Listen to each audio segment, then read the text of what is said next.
Good morning, everybody. Today is Wednesday, April 22nd, 2020. I hope you're doing well.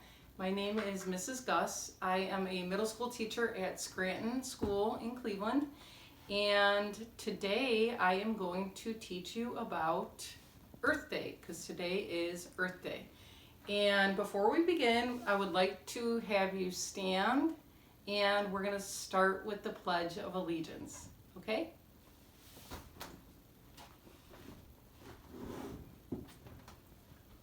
I pledge allegiance to the flag of the United States of America and to the republic for which it stands, one nation, under God, indivisible, with liberty and justice for all. Okay, so before we get into our lesson, I am going to show you a great way and an easy way for you to take notes as you watch my PowerPoint and listen to me as I go along through the PowerPoint. So one way is to just get a piece of paper, a pencil, a pen, a marker, and all you're going to do is you're going to make 3 different symbols. And your first symbol is going to be a kind of like a crazy face, and it says wow over here, and I'll explain why later. And your second symbol is a question mark with the word what next to it. And your last symbol is a heart, and that says, I like that, I think I can relate to it. So the reason you are going to have a funny face up there is as you listen to my analysis and interpretation of the YouTube video that we're going to watch, you're going to want to take some notes as you listen, and at some point something might shock you and you're going to be like, wow, I never knew that. Or what? Who is she? Why does she write a book? Or you might say, oh, that's kind of cool. I would have done that if I were them. So this is a great and easy way to do this at home, which is a pen, marker, pencil, and a piece of paper. Each year, people from around the world celebrate Earth Day. What is Earth Day? When did this day begin? The origins of Earth Day can be traced to the 1960s. Several vocal activists were beginning to raise the public's awareness about the problems of pollution and other environmental issues. Rachel Carson's Silent Spring was amongst the most influential books related to the impending dilemmas that the planet was facing. In 1968, Morton Hilbert, along with the U.S. Public Health Service, hosted a Human Ecology Symposium. The focus of this symposium was the state of the environment and the effects on human health that the environment can have. This symposium helped lay the groundwork for what would eventually become the first Earth Day. Over the next 2 years, Hilbert, Wisconsin Senator Gaylord Nelson, environmental activist Dennis Hayes, and many others worked to organize the first Earth Day, which took place in April of 1970. A similar celebration had also been organized earlier that year.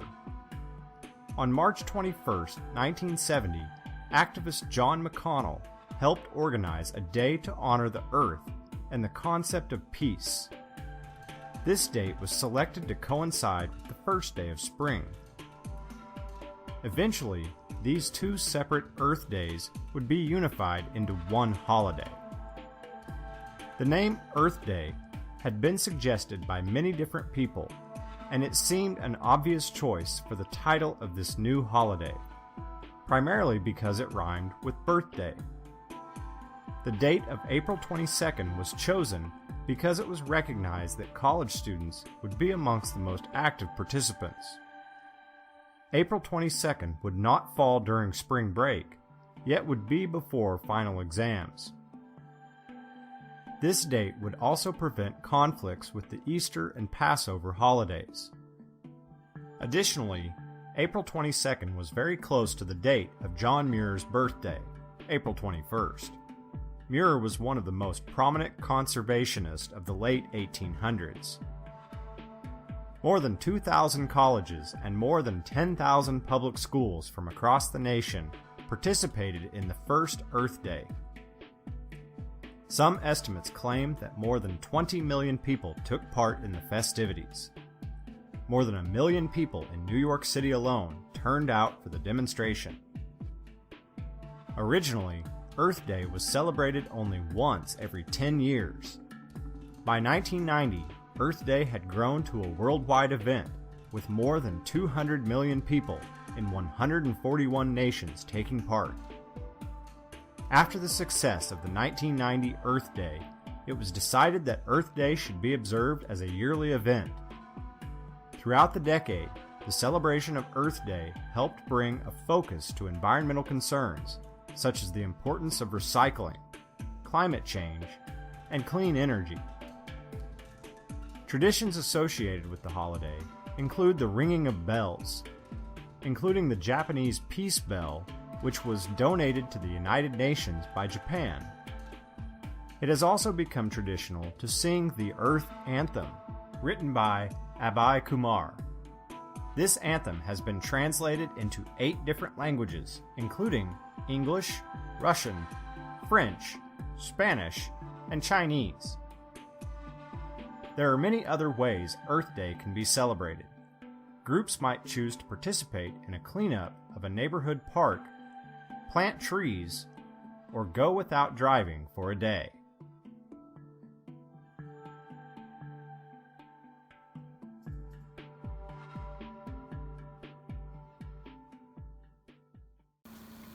Okay, so now after you have a couple of seconds or a little bit of time to take your notes, we're going to take a little quiz on what you just learned about Earth Day and the history of Earth Day.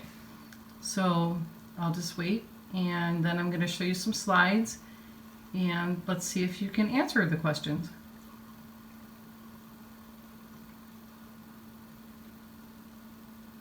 Okay, so when did Earth Day begin and why did it begin?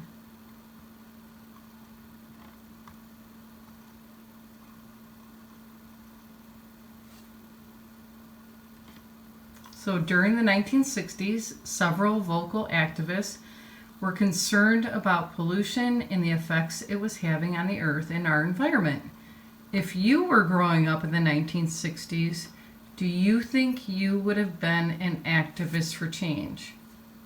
So let's think about that. Would you have fought for your environment? Would you have wanted to recycle? Would you have wanted to learn more about maybe growing your own vegetables, planting more trees, less cutting down of trees? So I think that's a great question for you and your family to visit after this lesson.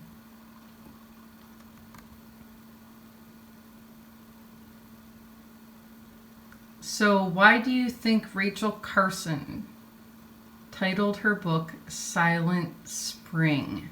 This was a really good question when I first saw this video, that I thought it was Silent Spring because spring was quiet and it was a peaceful time, but I was kind of on target, and then I looked it up and I researched it and I found the right answer, and here it is.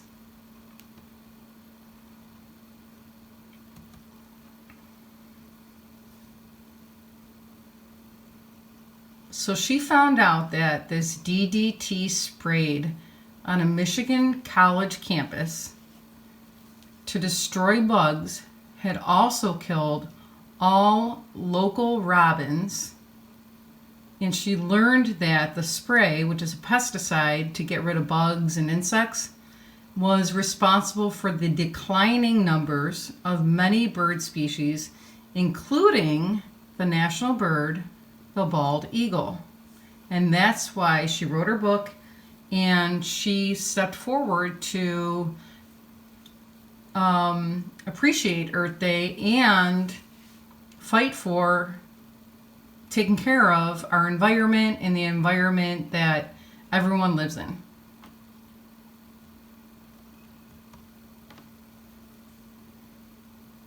So why do we celebrate Earth Day on April 22nd every year and not on the first day of spring, March 21st? If you listened to the video, and I know you did, there were many reasons. But another question is, why do we call it Earth Day?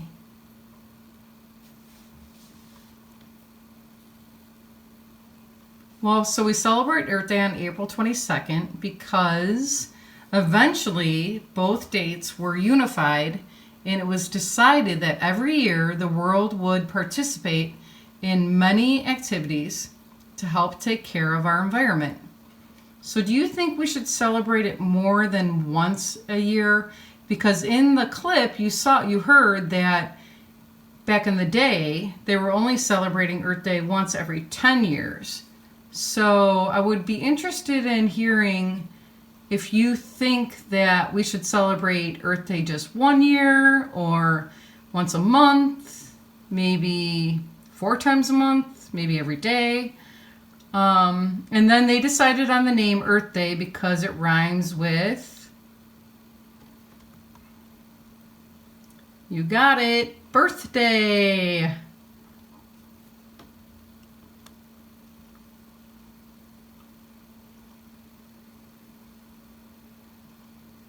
So Earth Day started in the 1960s. By what year did the world have more than 200 million people and 140 nations participating in Earth Day activities? A, the year 2000, B, 1989, C, 1999, or D, 1990.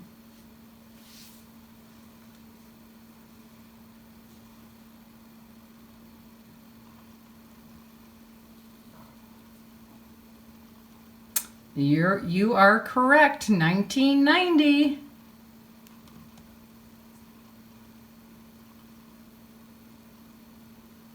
Okay, so we're going to listen to an Earth Day poem, and then I am going to give you a little activity for you to do with you and your family.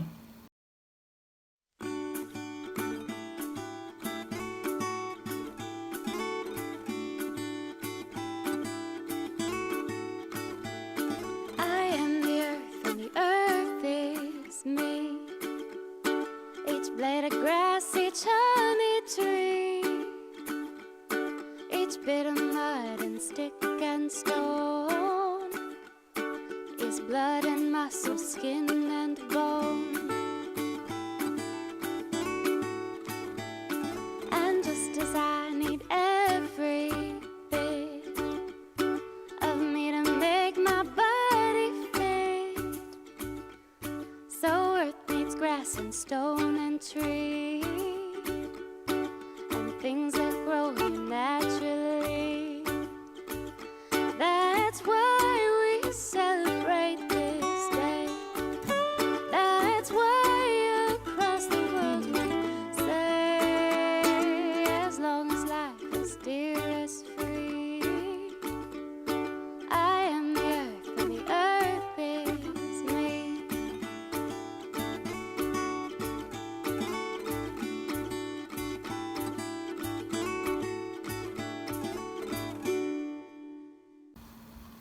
Okay, so at home, you and your family can trace your hand on a piece of paper, cut it out, and then on each finger you can write one way you can help our earth.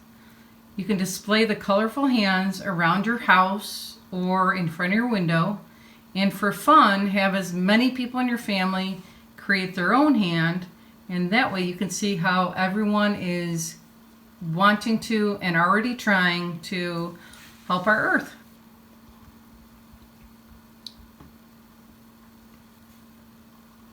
Okay, so my middle schoolers love to debate. I mean, they love it. So here's a debate question for you. Should households be mandated to recycle? That means, should households by law be told to recycle the objects in their home? what are the pros and cons of mandating a household recycling order? And now remember, when you're argumentative, with your argumentative writing, you want to research both sides of the argument so you can be prepared for your rebuttal, or you can be prepared to debate with your opposing side.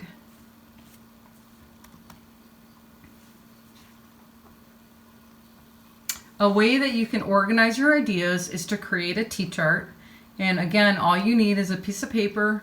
You fold it hot dog style, and you wrote pros on one side and cons on the other. And remember that pros are the positives and cons are the negatives, depending on which position you're taking. But this way, it'll help you organize your thoughts when you're ready to debate.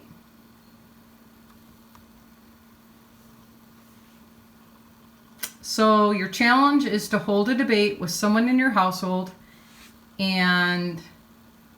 or with a friend or family member on social media. So I think that would be fun for you to ask your friends, your family, what they think about our prompt.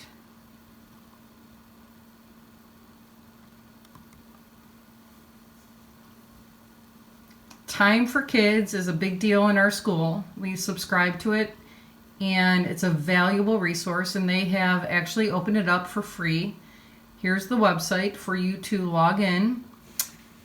Trash to Treasure is a great article I think you would appreciate after this lesson.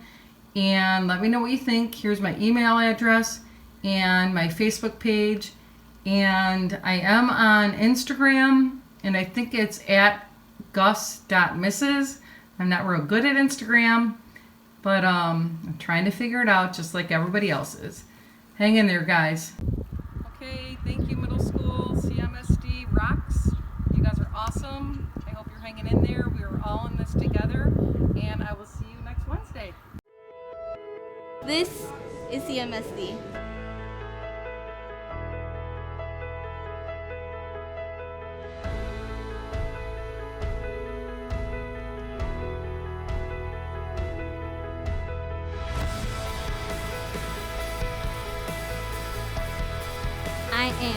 I am. Yo soy. I am Cleveland's Public Schools.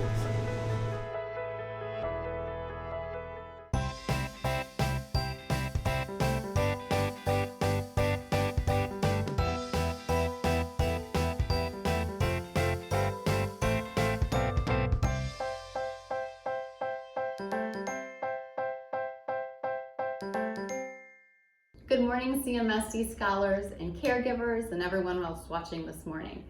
My name is Mrs. Fisher, and I've been teaching in Cleveland for 23 years. I teach ELA at Scranton, and this morning I am going to be going over some writing activities with you. And within these writing activities, the only thing that you need is a piece of paper and a pencil, or a piece of chalk and a driveway, or a wall. No, don't do that. Don't draw your wall. But anyways, what I'm going to show you this morning are some really quick 10 to 15 minute writing lessons that you and your middle schooler can do every single day to keep their brain moving. All right, let's get started. So the first writing activity that we're going to do today is called first word, last word.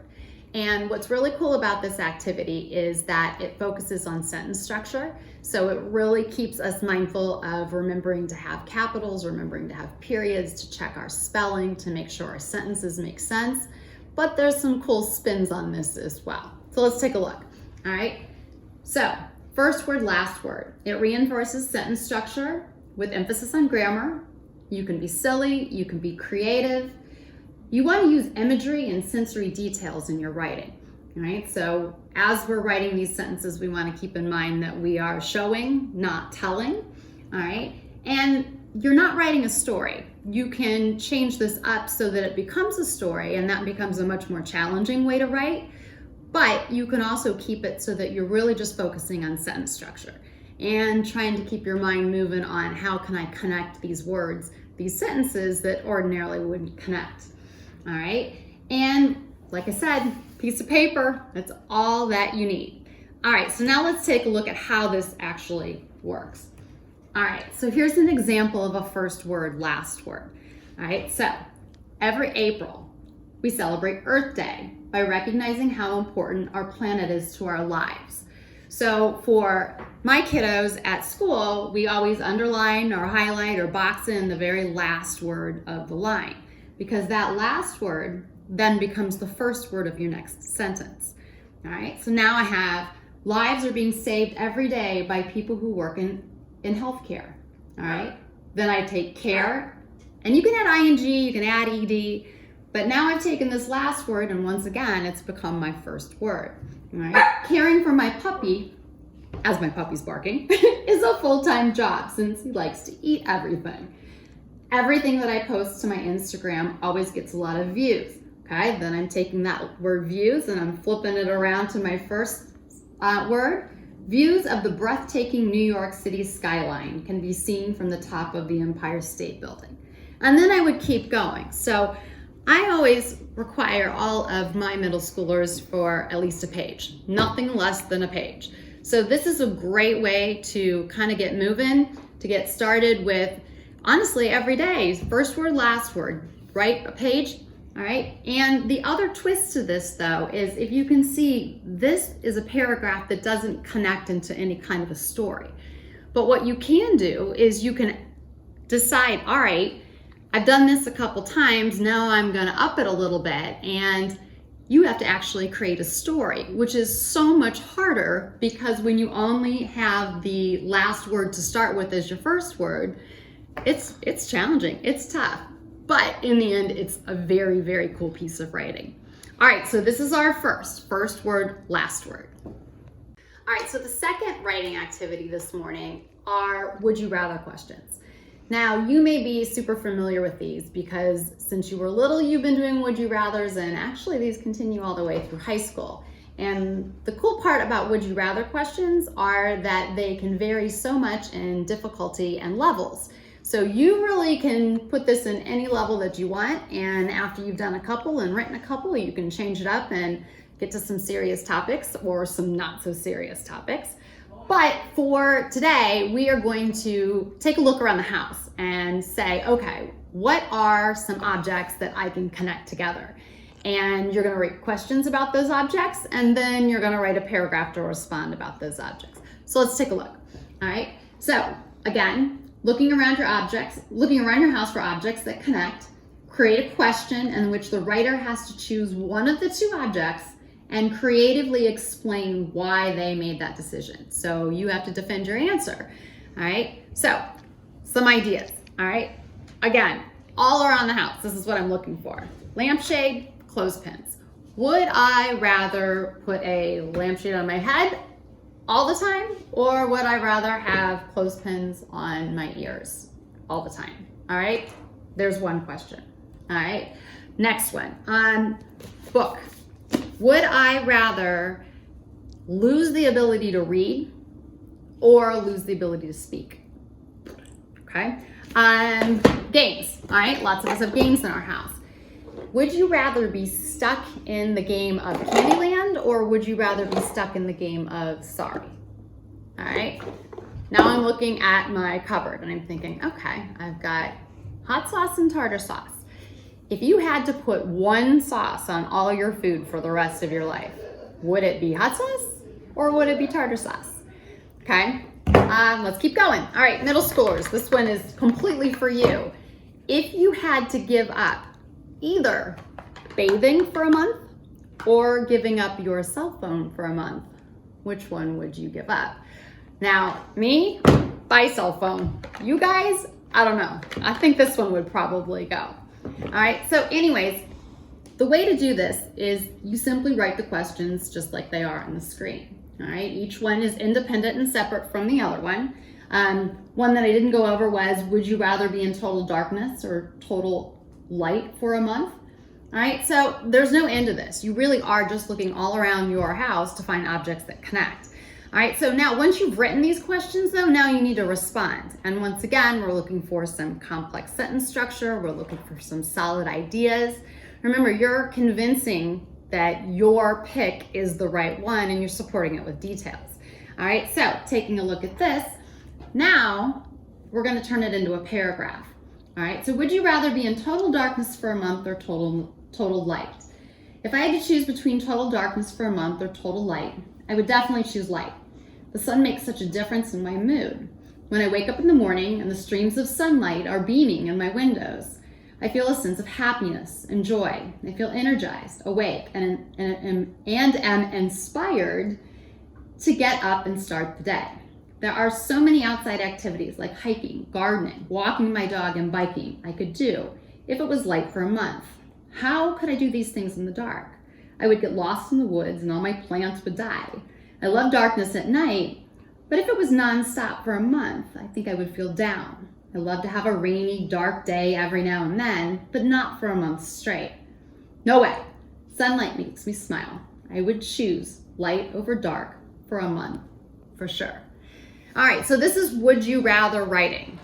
Super simple to look around, make those connections with objects, but then you put the writing piece together and what you have is a very solid, persuasive piece that's telling how you feel. All right, so the last piece of writing that we're going to take a look at today are concrete poems. And just seeing Mrs. Gus's Earth Day lessons, this is the perfect addition to all of the information that you just learned about Earth Day.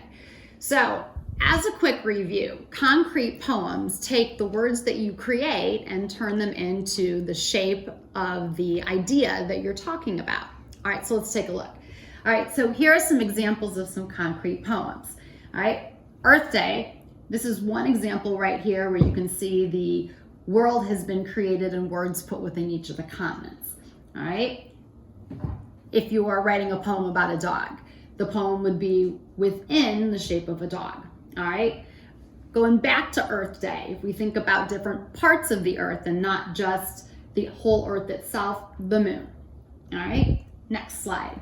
All right, so again, this is another example of an Earth Day poem where they took the words and they put them in the shape of a continent, but then turned the colors to fit the continents. All right, and this other example right here is a raindrop. So again, taking the idea of rain and nature and earth and then putting it into the shape of a raindrop. Okay, so the one thing that is sometimes a little bit nerve-wracking for poetry is just getting started. But so many of you out there are amazing musicians and you are amazing artists. And what I want you to think of is that every song is just a poem to start. All right, take away the music and you have poetry. All right, so many of you that are songwriters, you're already poets. So many of you that are artists, this is such a cool way of putting the words to your artistic talent. All right, so again, one type of poetry that with Earth Day you can use, but also you can look around your entire house and you can check out any object and you can turn it into a concrete poem. And again, this is something you could do every single day. All right, our next part will be figurative language. So now we're going to take a look at some figurative language activities. Figurative language is an incredibly important piece of ELA. It is embedded within all pieces of literature, as well as something that is a huge component of our state standards, all through 6th, 7th, and 8th grade and beyond. So today, I'm going to show you a figurative language hunt, scavenger hunt, that you can do, again, in your house with paper, a pencil, with just walking around and giving examples to the people in your house, using sticky notes. It's really endless how you go about doing this, but I'm going to show you one way. All right, so on the figurative language scavenger hunt, we're going to focus on simile, metaphor, personification, alliteration, and imagery. All right, so the first is simile. All right, so looking around my house, I'm thinking, okay, simile, dog bone, right?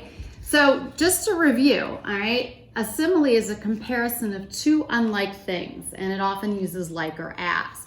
So the cool part about similes are like or as are often the key words that pop out, that when you see them, you know that the comparison is being made. But be careful, not every sentence that contains like or as is a simile. It has to be a comparison between two things. All right, so I have a dog bone in my house.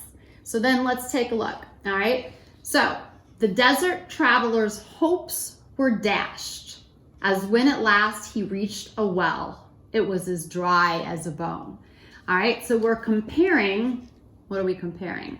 All right, we're comparing the well and the well as dry as a bone, okay? So one way of doing this is, again, you find the object and you write out your simile, you attach it to the object, and then you move on, all right? So the next piece we're gonna look at is metaphor, all right? So metaphors, I think, are a little bit trickier. And when you're talking about middle school literature, it's not simplistic. You really have to dig deep to sometimes find what the metaphor is. And if you're creating one, we're not looking for basic, simple metaphors. We're looking for some really in-depth ideas. All right, so a metaphor is a figure of speech that describes an object or action in a way that isn't literally true, but helps explain an idea or make a comparison, okay? Again, for a metaphor, comparison is there, no like or as, all right? But you have to really kind of hone in on what the words are and what the comparison is, all right? My brother is a dragon when woken up in the early hours of the morning, okay? All right, so I have a dragon stuffed toy. So this metaphor, this high-level metaphor, came from a stuffed animal, all right? So again, I can take a sticky note, I can write the information out, I can stick it on it, and I can move on. So now in my house, I have two objects labeled with the simile and a metaphor, all right? Next up, we're gonna take a look at the last three for today, which are personification, imagery, and alliteration. All right, next up is personification. All right, let's take a look at the definition first. All right, the definition of personification is a figure of speech in which a thing, an idea, or an animal is given human attributes. All right, so in the middle grades, the one thing we have to kind of make sure we're keeping an eye on is that it's way more than just animals talking. Personification is embedded within the literature, and it's often tricky to identify. Okay, when used correctly, when written correctly, it's beautiful and it adds just a really cool element to writing. All right, so let's take a look at a couple sentences that involve personification. Okay, so the first, the path was steep and rocky and the bus breathed hard as it made a slow ascent. All right, so let's think about what object within that sentence is being given a human quality. All right, well, breathing is the human quality and the object is the bus. So there's our personification. Okay, so now I'm looking around my house and I'm thinking, all right, what's up next? Okay, a package. All right, ordinary box, right? So I'm gonna write a piece of personification for a package. All right, let's take a look. The package that arrived on my doorstep seemed eager to be opened. All right, so right there, what we have is eagerness, which is a human feeling. All right, a box can't feel that, but here we go with our personification. That's a perfect example. Okay, next up, we have alliteration. All right, alliteration is fun. Alliteration is often easy. It's something that's kind of simple, but it adds kind of like a pop in your writing or whatever literature you're reading. It kind of adds a little piece that's kind of fun, I think. All right, so definition. All right, it's the repetition of usually initial consonant sounds in two or more neighboring words or syllables. All right, so let's look. The lantern's light loomed over the lake in the late night. Okay, so looking around my house, got a toy lantern, got it from the dollar store, turn it on, boom, label it. But a simple object turned into a complex alliteration sentence. So this is where it's really endless. You can fill your entire house with sticky notes or pieces of paper everywhere with all kinds of different figures of speech. Okay, last one. All right, we're gonna take a look here at imagery. All right, imagery is the language that appeals to one or more of the five senses. Imagery paints a picture in the reader's mind. All right, imagery is something that we see all over our state tests. And a lot of times within the literature, we're asked to pick out the imagery. This is something that is important to understand, but it's also important to be able to write. All right, for those of you that love music and songwriting, imagery is everywhere within these, because really you want the person to be able to close their eyes and you want them to be able to hear the words that you're saying, and a whole picture runs through. All right, so it's not simple, it's not always easy, but let's take a look at, there you go, okay, a jar, a dusty jar. All right, some flowers in it. So now I want to take something so simple as this, and I want to turn it into something with beautiful pieces of pictures that just kind of paint in my head. So let's look at the sentence we came up with. All right, the second one. All right, the dusty glass jar held the delicate lavender flowers from her newly planted garden. All right, so dusty glass, delicate lavender. All right, newly planted garden, all of those sensory details are key in this, okay? I would take another label and stick it on. All right, one more I wanted to take a look at before we move on, all right? The wild gusts of cold wind pierced her frozen cheeks as she made her way through the ancient graveyard. All right, so again, if you close your eyes and you hear or listen to that sentence, what you should be able to see is and feel is the cold wind and frozen cheeks, and be able to take yourself back to a time when maybe you were outside and feeling that same frigid air.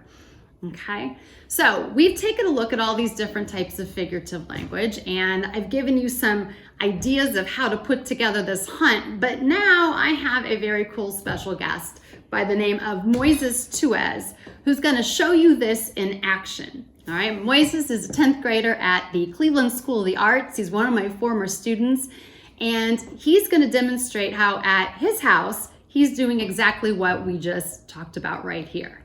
All right, take it away, Moises. Hi, my name is Moises Tuez, and I'm gonna present to you the word personification.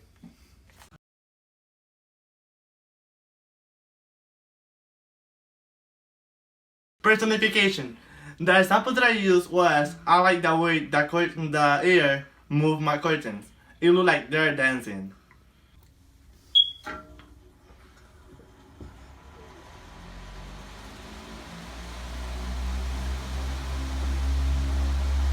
Thank you.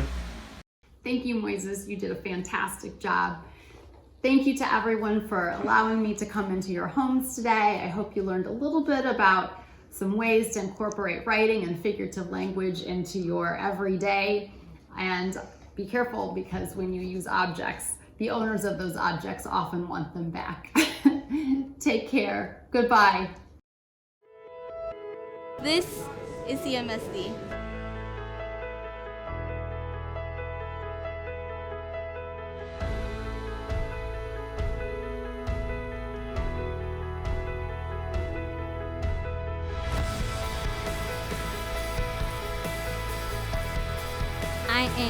I am. Yo soy. I am Cleveland's public schools.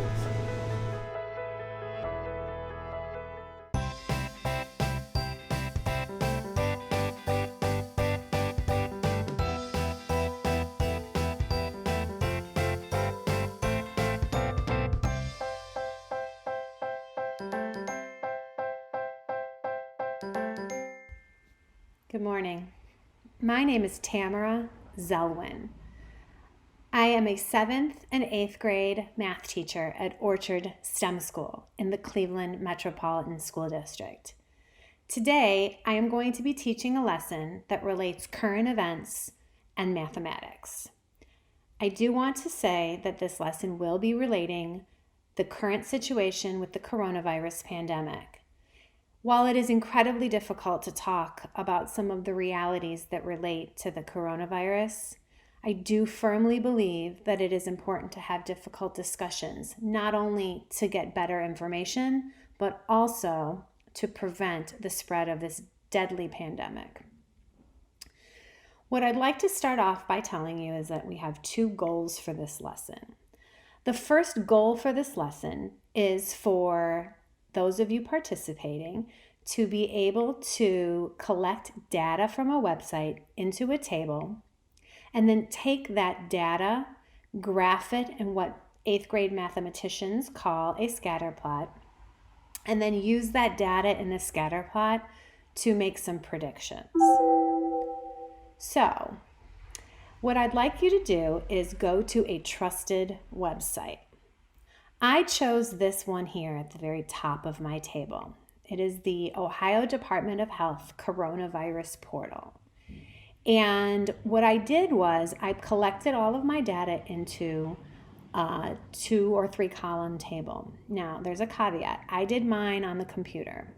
You can do this lesson in any way that you are comfortable or whatever you have access to. You can do it on notebook paper, you can do it on graph paper, you can even do it on scrap paper. So the first thing I did was I went onto this website and I collected data for 10 days. Now, I chose 10 days because 10 data points are very easy to graph, and they are also a reliable number of data points. The sample size is a good sample to basically to graph. So I picked 10 consecutive days. I started with April 1st, and then I went through April 10th. And I did consecutive days because the data changes so quickly within a day. I didn't want my data to be skewed. I wanted it to be consistent. So when you find your data source and you decide on your data points, I would recommend that they are consecutive days or consecutive weeks, something consistent so that you have less variables to consider when you're graphing. So the first variable that I decided to look at in my data was the total number of coronavirus cases. So you'll see right here, I created a column with X values. And then I created a second column with Y values. This was the number of people that died on that day in the state of Ohio, in Cuyahoga County. I should say that I only looked at cases in Cuyahoga County because I wanted it to be something that was related to where I live. But again, you can pick New York City, you could pick anywhere that you have an interest in reporting. I just picked Cuyahoga County because that's the county that I live in. So I went to this website and I copied and pasted the data for each of these days right into my table. So as you can see, I have all of my X values here and I have all of my Y values here. So in order to figure out how to plot my X and Y values, the very first thing that I did was I went to my graph paper. And here you see on my graph, I have an X, and then at the top right here, I have a Y. So the question I needed to figure out was, how do I know what to count by? Oftentimes my students will say, what do I count by? What do I go by? We call those intervals. So I start here in my X column, and I try to find my maximum and my minimum. My maximum was 7,040 and my minimum was 4,885. So in order to figure out the intervals for this x-axis, I found the difference of the maximum and the minimum. Basically, I subtracted. And so you'll see down here, I did the subtraction and got 2,155. So I have to share that 2,155 with all of these lines down here. So what I did was I counted how many of these lines, and then I shared that 2,155 with the 15 lines that I counted. Once I did that division, my quotient was 143. Well, everybody knows that it's not easy to count by 143 when we are doing our intervals. So what I wanted to do was figure out a number that was greater than 143 that I could count by. And I decided to count by 200 because 200 is very easy to count by. So I looked again at my minimum, and my minimum was 4,885. I decided to round that down to 4,800 and start counting on my x-axis at 4,800. So I knew that I was going to count by 200 and I was going to start at 4,800. Well, you'll notice on the graph down here at the bottom, there's this little squiggly line. Basically, what that means is that I didn't start at 0 and count by 200. I started at 4,800 and counted by 200. So I start at 4,800, add 200, get 5,000, add another 200, get 5,200, add another 200, get 5,400, and I continued adding 200 every single time until I got to the end and ended with 7,400. So keep in mind, our maximum number in our table was 7,040. However, we're going to use this graph to make predictions. So we don't want our number on our x-axis, or our largest number on our x-axis, to end here. We want it to be greater than this so we can use it to make some predictions. Now, there's a common mistake that I see middle schoolers make when they are making graphs. And what they do is they float these interval numbers in the spaces in between the lines. And so it's very important when you do your graphing that you actually put the number on the blue lines, on these vertical blue lines, so that the line passes directly through the number, so it's easier to graph. Okay, so we've completed the x values, and now we're going to go on to the y values. All right, the process is the same for figuring out the interval, or what it goes by, on the y-axis. Again, our minimum was 105. Our maximum was 287. If you look down here, you'll see I found the difference between the two, which was 182. I counted the number of lines on my grid paper, and then I divided. My quotient was 14. I didn't want to count by 14s. 14 is not an easy number to use to estimate with, and so what I decided to do was I decided to round that 14 to 20. So I'm going to use 20 as what I'm going to count by on my y-axis. Again, looking at the bottom here of the y-axis, I broke the axis. I didn't start at 0 and count by 20s.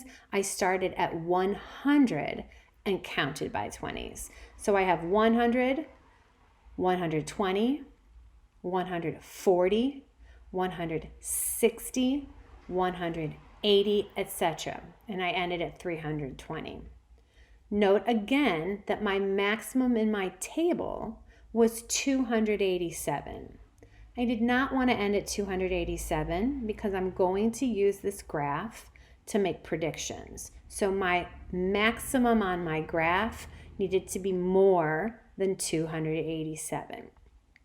Now, keep in mind, more can be a little bit more or as much as I have it as more. It doesn't really matter. It can vary, but you definitely don't want your graph to stop just at your maximum, okay? So the next step was to go ahead and graph the points, okay? So I'm going to do that. I'm going to show you how I did that. I took all of these x values and these y values and I used them as coordinates. So my first point that I'm going to plot, my first coordinate, is 4,885 on my x-axis and 105 on my y-axis. So I went down here to my x and my y and found where those 2 points would meet. Now keep in mind, I have to estimate here. I am not going to find the precise exact place where those two meet because I'm just trying to find about where that point is. So I'm going to find where about 4885 is, and I'm going to put my point at 105. I think I'm a little off in my data right here, but I'm pretty close. Again, we're estimating. I'm going to do the same thing here with 5,144 and 121. I find about where that point would be and put the point. I do the same thing with all of the data points, and then I plot those points on the graph. So this is what we call a scatter plot. The data does not go up by the same amount every single time. There is not a constant rate of change. So the points are kind of scattered on the grid paper. That's where this line you see comes in. We'll talk about that in a second. But basically you look at the points and you sort of see, is there a relationship or a correlation between the X variable and the Y variable? So the X variable was the total number of cases and the Y variable was the number of deaths. So what I'm looking to see is as the X increases, as the total number of cases increases, what happens to the number of deaths? And it's pretty apparent, as you can see from the way that these dots are kind of going in an upward manner, that there is what we call a positive correlation. So I'll translate that for you.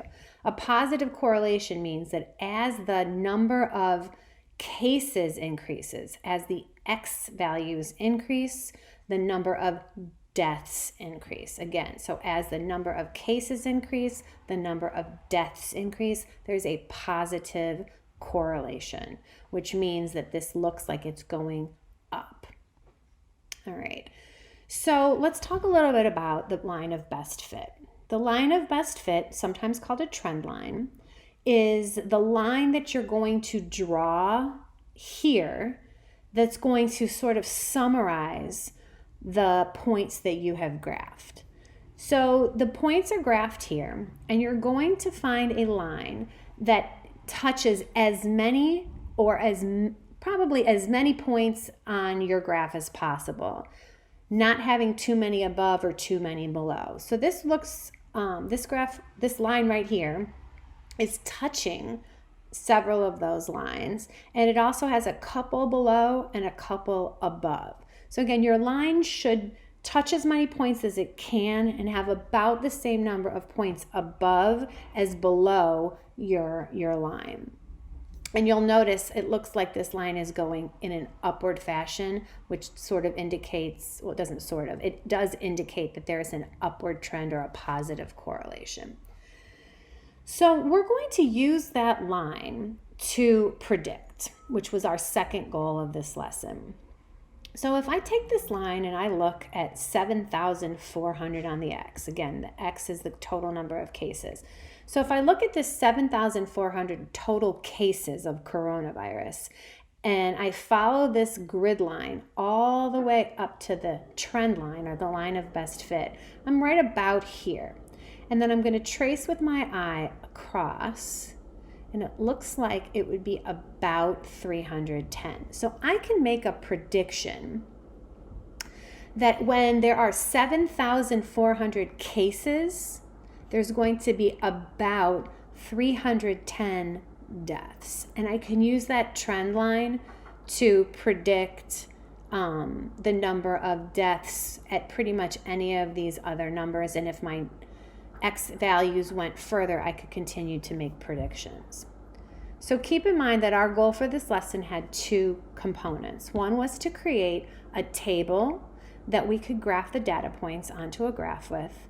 And the second was to create a trend line or a line of best fit that we could use to make predictions about where this data will go in the future.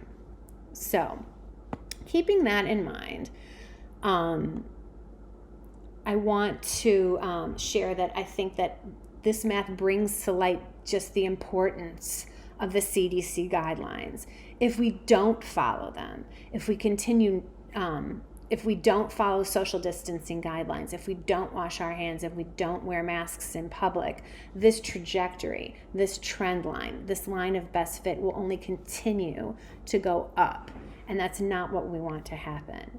And so while it is a very scary time, I think that this shows the importance of doing what the CDC is telling us to do in order to not see this upward trend. So, keeping in mind that scatter plots do relate to sets of numbers, you can also use this for other sets of information. For example, you could use this to measure, see if there's a correlation for maybe 10 different people. If you live with 10 different people in your house, you could check and see if there's a correlation between arm span and height. So you could use a ruler or a tape measure or some sort of measuring instrument and measure the distance of somebody's arm span and the distance of somebody's height from the top of their head to their toes and graph that as an X and a Y value. Possibilities of activities or data that you can collect that relate to this activity that I just showed you might be measuring the length of your hand and then measuring the circumference of your wrist and seeing if there's a correlation between those two sets of data. Again, I like the number of 10, so maybe asking your friends to do the same thing, collecting the data into a table and then putting that onto a graph.